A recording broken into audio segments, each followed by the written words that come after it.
And welcome back to another High Level Sports podcast. Obviously, this was a little different today. This is going to be the start or the comeback, if you will, of Over the Top. We're going to do it as YouTube exclusive now, bringing back the solo thoughts, if you will, of both of our podcasts, both myself and DJ. Today, I got a lot I got to get off my mind. We have this whole story with Sarah Fuller, first female kicker to play in NCAA history, NCAA D1 history. Fantastic showing. Unfortunately, they didn't get in field goal range, so she didn't really get to show what she can do. But she had one kickoff, and you know what? It landed at 35, didn't allow a return. You couldn't ask for anything more from a young kicker, and she kicked it off of somebody holding it. I don't know if anybody's ever done that before, but let me tell you, it's not as easy as kicking off a tee. But this brings me to a much larger discussion. We've seen it a lot lately with Kim Ng. We've seen it with, uh, you know, Callie Brownson for the Browns just this last weekend. Sarah Fuller, the entire women's national team when they were winning their fourth star in the World Cup. Pat Summit leading the charge back in the day. Cynthia Cooper, Cheryl Swoops, Lisa Leslie.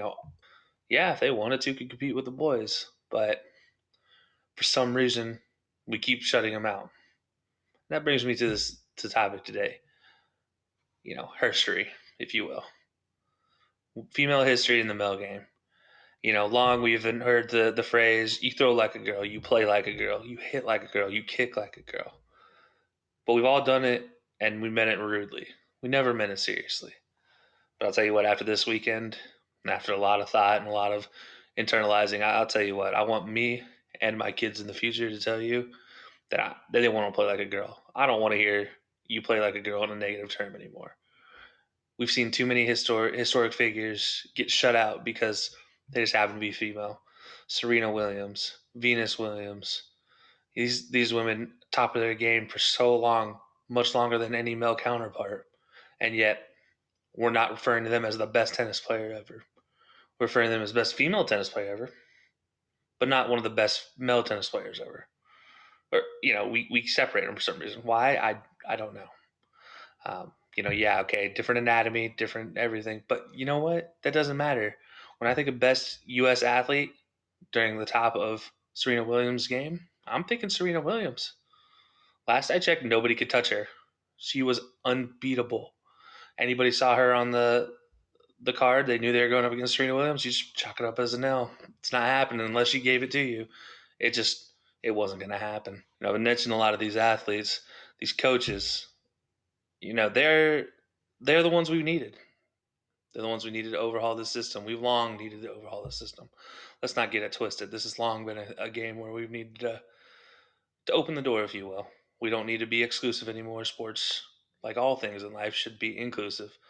And for so long, we've been excluding 50% of the population. And we see it every day, every time. This when Kim Ng was announced as the new GM for the Marlins, all of the hate, all of the harassment came her way. Why? Because she's qualified? Because she has the duties to do the job? I don't get it. She is the best qualified person. She's really honestly overqualified to take that GM position. And it's not going to be an easy position to fill. It's 100%. It's an uphill battle, let's be honest. I mean, this team overachieved last year, and the moves she's going to make in this offseason and this season coming up, it's unfortunately or fortunately going to dictate how she's perceived. And, you know, it's a lot like Icarus pushing the ball up the hill. It's not going to be. It's a fight against gravity. It's not something you can easily win. And unfortunately, there's a lot of people out there rooting for her to lose, and I'm not one of them. I hope she succeeds. I 100% want her to see the Marlins in a World Series in 3 years in her time as general manager, just to prove she is the best candidate. Prove she was the best candidate. Prove she is everything and overqualified for her position. But even in the announcing booth, we've recently seen the revolution in the announcing booth. We just finally had our first female NBA play-by-play. Doris Burke long deserved this position. Everybody who follows Doris Burke, she knows the game better than any man. She knows the game inside, out, upside down, left, right, you name it. And she has a relationship with every single player in the NBA, in the WNBA. You name it, she knows them. She knows something about them. Even the guy's the 13th man off the bench. She knows something about him. She studies. She does more than the men that do in the same position. Why? Because we make her prove it for some reason. Mina Kimes recently just did play-by-play for the Rams. First female to do play-by-play in the booth for an NFL team. Again, very well studied. Knows more about every man on that team, every man that was on that field, than any other male. Does she get the credit for it? No. All anybody could talk about was the way she looked, the way she was dressed. Why? All I care about is, can you give me a quality analysis on the game? And I would listen to Mina Kimes. I would listen to Doris Burke give me a play-by-play for every single game over any one of the current booths, except for maybe Tony Romo. But maybe that's the cowboy bias in me. I don't know. Moving to baseball, Jessica Mendoza. She wasn't the first female play-by-play. That was Gayle Gardner back in the early '90s. But you know what? She's the most recent. Gayle Gardner paved the path for Jessica Mendoza to take this by the horns, and she did fantastically. First couple years was a little, it was rough, and there's a reason. She had all this information she had learned, and she was coming off kind of like a computer. She hadn't formed the natural bonds with her partners because, well, they didn't really give her a chance to. They said, "Hey, here's what you're gonna do. Here's when you're gonna do it. Good luck," and threw it at the fire. And you know what? She made a career out of it. Lasted 5 years in the ESPN box before she took a position in baseball. So we see it in both regular. We see it in the game. We see it in the announcing booth. We see it in the front offices. We've seen it all over the place. Why is it taking so long? I spoke earlier about the harassment Mina Kimes and Doris Burke took, and Jessica Mendoza, Gayle Gardner, all these women have taken. And it's despicable. It's gross. It's obscene. I don't care if they're male or female. I don't care if they're non-binary or if they choose other, if they choose they, he, she, we, whatever pronouns. I don't care. As long as you provide me with a quality analysis of a game, you can give me the play-by-play. You can give me some useful information on a player. You're the best person for that job, and that's all I care about. I don't care if you're male. I don't care if you're female. I don't care if you played 18 years in the bigs and you were known for a bloody sock. If you can't give me quality analysis, which Kurt Schilling could not give me quality analysis, I don't want to hear it. I want to hear somebody who can give me quality. And these women right now in sports, these women in the announcer's booth, they have gone above and beyond their male counterparts time and time and time again, and yet have received little to no acclaim for it. They're finally just starting to get their show, and it's been long, long overdue. Why am we're growing up in a world and it's 2020? Yeah, the COVID hit. Okay. But still, why are we in a sports world where it's male dominated? Last I checked, sports fans are 50-50, male and female. It's as easy as that. Why isn't it the same way in the booth? Why isn't it the same way on the field? And maybe we are biased as men. We grew up in a manly man's world. We had to be men. We had to rub some dirt on it. It'll be okay. For some reason, we didn't tell women the same thing growing up. I remember playing baseball with many young girls. They were on my team. Were they any worse? Were they any better? No. They were the same, just as everybody else. Sure, as we grew older, they got a little, they played a little differently. Then they became softball only players. And, we wondered why. Why? Why separate? But it was just what it is. We didn't think anything of it. But then once they took softball away from women in the Olympics, what do you have to fall back on? You can't look at the Olympics and say, "Hey, I want to be like Jessica Mendoza hitting home runs in the Olympics." You didn't have that opportunity. You didn't get to say, "I want to be like Jenny Finch, striking out everybody, throwing a no hitter in the Olympics." You didn't get that opportunity. They only saw baseball players, and then they got told from somebody that they don't belong. But why? Why don't they belong? There are many great athletes, male and female. Just because you're born with a different chromosome set doesn't mean you're any worse, you're any better. We have a lot to do in baseball. We have a lot to do in football. We have a lot to do in basketball. And we're not going to get it done if we don't become inclusive. And I'm not just talking male female. There's a much bigger story to this, and it is not just the male female argument. Today I'm talking the male female, but everybody else knows what I mean. There's a huge disconnect in what we see on the field and what we see in the booth. And any sports fan can tell you that's not what we want. We only care about the quality analysis. We don't care what rich white dude's in the booth talking. We don't. We don't care if it's male, female, black, white, yellow, Asian, whatever gender, whatever race, I don't care. As long as they give me quality analysis. And that's a bigger story in this whole thing. And I'll get to that we'll get to that bigger story one day. Hopefully we have room to talk about it because it's going to be one that needs to be talked about. But today, give respect where respect is due. Sarah Fuller, bravo. That was fantastic. I hope to see you again this week. I hope you get your first opportunity to kick a field goal. I hope you prove to every single man out there who says, no, you can't do that. No, you don't belong. No, you weren't supposed to be there. That you do belong. You are an athlete. Don't get it fooled. You play D1 soccer. You are an athlete. You're not just a female athlete. No, you are an athlete. And that's the whole thing of this. We typify everybody in female and male athletes. But the fact is, they're all athletes. A female athlete will kick every single general male who plays a sport's ass in every single opportunity they get. Why? Because they're an athlete. They're meant to beat you. It doesn't matter male or female. Just because they're a female doesn't mean they're worse at anything. No. It doesn't matter male athlete, doesn't matter female athlete. If I get an athlete on my team, you can do anything. Sarah Fuller is proving that. It's not easy being a goalkeeper playing soccer. Definitely not. If you have to catch an 80-mile-per-hour ball moving at you in a knuckle pattern and dive on grass that is very unforgiving, time and time and time, 20 times, 30 times a game, not including the 100 plus times you do it every practice, you take slide tackles, you take cleats to the face, you take random pulls, shoves, elbows, the things you don't expect. And you're telling me she's not worthy of playing as a kicker who is, forgive me, kickers out there, but you guys are one of the more pampered positions out there next to quarterbacks. And, your only time you take hits is when you decide you want to step in and you want to hit somebody on a punt return or on a kick return. And, yeah, sure.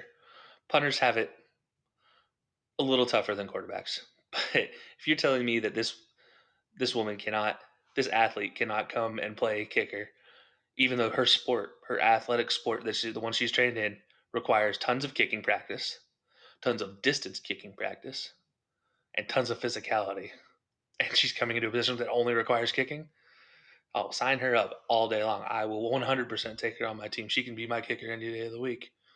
Period. I don't care if it's Vandy. I don't care if it's Auburn. I don't care if it's Alabama. If Auburn came out tomorrow and said Anders Carlson was injured out for the season, we're going to bring somebody from our women's soccer team in, I'm 100% buying her jersey. I'm supporting her because I know what it takes. I know that she's not just a female athlete. It's not a female athlete. No, it is. She is an athlete. And we need to get that through our heads. These women, they're not just one thing. They're not just a female athlete. They are an athlete who happens to be female. And that is a huge difference. That is something that we need to learn, something we need to instruct our children on. I'll be a failure as a father if my kids come to me one day and say, she throws like a girl, and she means it rude. But if they come to me and say, hey, I want to learn to throw like a girl, because they just saw the first professional baseball player, which, by the way, there might be one shortly. There's a young Italian woman over there in the U18 baseball program who is starting shortstop, making a lot of waves, and possibly could be the first female signed to the MLB. We'll see, but I do think it's a possibility. And I want them to see that. I want them to come to me and say, hey, I want to learn to play like her. Hey, I want to learn to play like Sabrina Ionescu. Hey, I want to learn to dunk like Lisa Leslie used to. Or I want to learn to play like Asha Wilson. Or maybe I want to learn to play like Kelcey Plum. That's what I want my children to say to me one day. I don't care if they choose Kobe, LeBron, Diana Taurasi, male, female. I don't care. As long as they know what quality athleticism looks like, that's my goal as a sports fan, as somebody growing older, is I want to pass on what quality athleticism looks like, no matter the sport. This fact that WNBA is looked upon as a lesser sport because it's women. I'm sorry, have anybody watched WNBA? Some of the most technical basketball we've ever seen. European basketball has nothing on the technicalities that is played in the WNBA. There's NBA players that don't even know basketball, but there's not a single WNBA player who doesn't know basketball. And that's a fact. I will challenge anybody to prove me wrong. Because I got Jamario Moon in my pocket, and let me tell you, if you know Jamario Moon, you know he didn't know basketball. The dude could fly, but he didn't know basketball. Not like these WNBA players. And I challenge anybody, prove me wrong. Prove me wrong that any WNBA player knows less about basketball than any NBA player. I'll find an NBA player that's worse. I guarantee you. And he's probably a starter somewhere. It's just the fact of the matter. So to sum it up, look, it's simple. Stop acting like it's a male-only field. It's not. I want to see more female athletes playing in D1 football. I want to see it. I want to see more athletes that just happen to be female playing in baseball. I want to see more athletes that just happen to be female challenging NBA players in 3-on-3s, 5-on-5s, however they want to do it. I want to see it. Because the only way we're going to improve sports as they are and fix the issues that are wrong with sports, Washington, I'm talking to you. Dallas, I'm talking to you. Your environments are horrible. The only way we're going to fix it is to become more inclusive and not exclusive. And every time I see a harassing comment saying she doesn't belong, is she really the best person for the job? Let me ask you this. When's the last time you were questioned on how to do your job by somebody just because you were male or just because you were female? When did that happen? Probably never. But when's the last time she was? About 5 seconds ago. How does that make you feel? As a sports fan, really, how does that make you feel, guys? Because for me, that means I'm failing my life. If I'm judging somebody just based off of their sex and playing on, and that's how they play the sport, I'm failing. So this week, coming up, I challenge you, really watch a game that you once judged somebody for. Watch a WNBA game once the season starts. See what happens. Watch a U.S. Women's National Team game. See how much better they are than the men's national team. And I'm not kidding. They are much better. They got 4 stars for a reason. Men have 0 for a reason. Watch female college basketball. Look at the technicalities in there. Look at the technical abilities. Yeah, you'll see some superstars. But watch the mid-level players. They're better than the mid-level players at college. Period. They just are. So, that does it for me today, guys. I got a lot more on this topic that I would have loved to say, but I'm trying to keep it short. Try not to go too long. If you guys think I'm wrong, let me know in the comments. If you guys think I'm right, let me know in the comments. Honestly, if you don't think I'm right, I don't care what you think. But I do encourage you. Let's have an honest debate about it. And I do challenge everybody. If you can find me one WNBA player who knows less than any single NBA player I can find, I might give you a prize. But you won't find it. I can guarantee you that. But so today, guys, that does it for me. Thank you for tuning in. Over the top episode. We'll just call this episode 1 relaunch. That does it. Until next time. Peace.